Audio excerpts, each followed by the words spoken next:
people who are possessed by the devil's spirit, they will not open the mouth. ఎవరైతే దెయ్యపాత్మ ద్వారా పట్టబడతారో వాళ్ళు తమ నోళ్లు తెరవరు. Their mouth will open outside the gate.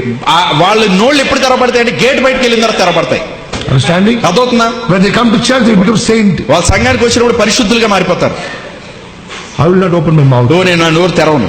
Understanding? అదవుతుందా? When the gate crossed, ఆ gate దాటిన వెంటనే తెలుసా పాస్టర్ తెలుసా, పాస్టర్ గారి గురించి తెలుసా, ఆ పాస్టర్ భార్య తెలుసా, ఆ పాస్టర్ భార్య గురించి తెలుసా, mouth open there. వాళ్ళ నోళ్ళు అక్కడ తెరవబడతాయి. Here, ఇక్కడ pray. ప్రార్థన అంటే What is that? అదేంటి? Evil spirit. దెయ్యపాత్మది. In the house we have the practice. ఆ ఇంట్లో మీకు అలవాటు ఉంటే The church of the practice will come. సంఘంలో కూడా అలవాటు వస్తుంది. Everyone will pray. ప్రతి ఒక్కరు ప్రార్థిస్తారు. If anyone say read the word, ఎవరైనా వాక్యం చదవండి అంటే immediately someone is read. వెంటనే ఎవరో లేదు తీసి చదివేస్తారు దాన్ని.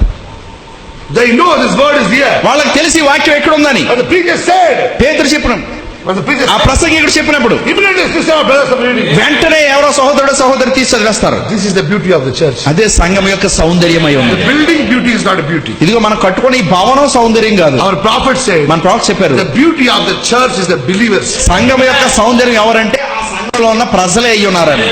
Understanding? మీకు అర్థమవుతుందా? If you see the beauty of the church, మీరు సంఘం యొక్క సౌందర్యం చూస్తే go to Sai Baba Mandir, it's very beautiful. Saibaba మందిరంకి వెళ్ళండి, ఈ భవనం కన్నా ఇంకా అందంగా ఉంటుంది అది. Understanding? మీకు అర్థమవుతుందా? Go to Birla Mandir. Birla మందిర్కి వెళ్ళండి, Come to Delhi. లేదా ఢిల్లీకి రండి, The very big mandir are there. పెద్ద పెద్ద మందిరాలు Very ఉన్నాయి, beautiful. చాలా అందంగా ఉంటాయి. We are not seeing the beautiful of the building. మనం ఈ భవనం యొక్క సౌందర్యం చూడట్లేదు. God said, destroy the building. దేవుడు చెప్పాడు ఈ ఆలయాన్ని పడగొట్టండి. God want to see the beautiness in the bride. దేవుడు వధువులో ఆ సౌందర్యాన్ని చూడాలనుకుంటున్నాడు. The Bible says you are the temple of God. Bible చెప్తే మీరే దేవుని ఆలయమై ఉన్నారు. Understand? అర్థమవుతుందా? This temple should be beauty. ఈ ఆలయం సౌందర్యంగా ఉండాలి, Not this building. ఈ భవనం కాదు.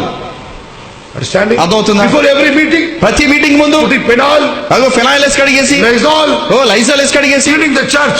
సంఘాన్ని శుభ్రపరిచేసి. Understanding? అర్థమవుతుందా? Why, brother? ఎందుకు సోదరుడా? Evening meeting. అదిగో మీటింగ్, సాయంత్రం మీటింగ్. Or evening meeting. అరే సాయంత్రం meeting, You are the temple. నువ్వే ఆలయం. You clean yourself at least once. అదిగో ఒక్కసారైనా నిన్ను నువ్వు శుద్ధీకరించుకో.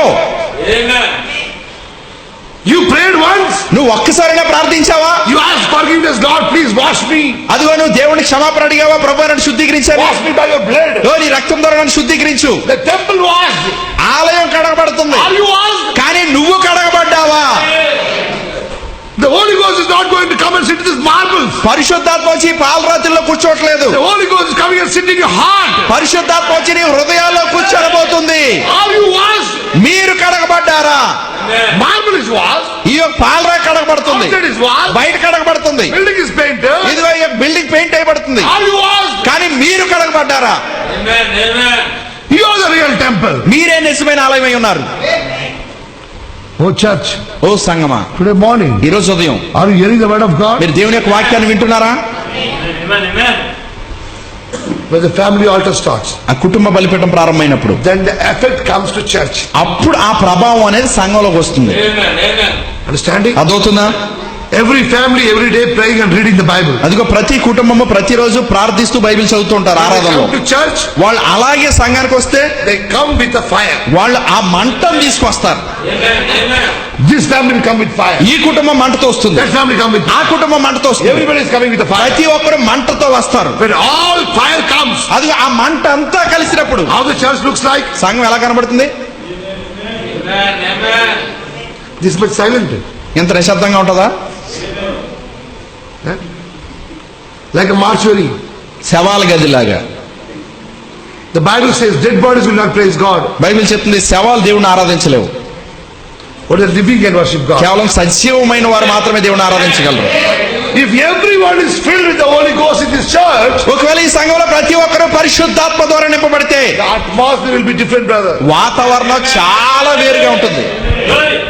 Today morning, ఈ రోజు ఉదయం the different atmosphere will be here. వేరే వాతావరణం ఉంటుంది ఇక్కడ. Different message will come from the pulpit. బలిపీఠం పై నుంచి వేరే వర్తమానం Different వస్తుంది, anointing will come. వేరే అభిషేకం వస్తుంది. Understand it? అర్థమవుతుందా? Even the other people who don't have the Holy Ghost. అదిగో నీ పక్కన ఉన్న వాళ్ళకి ఎవరికైతే పరిశుద్ధాత్మ లేదో, For an example, ఉదాహరణకి you are fire. మీరేం మంట కలిగి ఉన్నారు. This brother is fire, that brother is fire. ఇదిగో మీ పక్కన ఈ సోదరు మంట కలిగి ఉన్నాడు, ఈ పక్కన ఈ సోదరు మంట కలిగి ఉన్నాడు. Sitting between them అదిగో వారి మధ్యలో కూర్చున్నాడు. like a coal. అదిగో బొగ్గు అంటే ఒక రెండు మండుచున్న బొగ్గుల మధ్యలో ఒక ఆరిపోయిన బొగ్గు ఉందనుకోండి, అది కూడా అంటుకుంటది కదా మంట. What happens? ఏం జరుగుతుంది? Here fire, ఇక్కడ మంట, here fire. ఇక్కడ మంట. What happened? ఏం జరుగుతుంది? This fire ఈ ఆరిపోయిన బొగ్గు covers that place also. ఈ యొక్క మంట ఏం చేస్తుందంటే ఈ ఆరిపోయిన బొగ్గును కూడా మండిస్తుంది. అది After 5 minutes, 5 నిమిషాల తర్వాత that ఆరిపోయిన fire, that coal also ఆ ఆరిపోయిన బొగ్గు కూడా become red. ఆరిపోయిన బొగ్గు కూడా మండుతూ ఉంటుంది ఎర్ర. Why? ఎందుకు? The fire, the surrounding is fire. ఎందుకంటే చుట్టుపక్కల అంతా మంటే ఉంది కాబట్టి. That is the believer. అదే విశ్వాసి అంటే. హల్లెలూయా.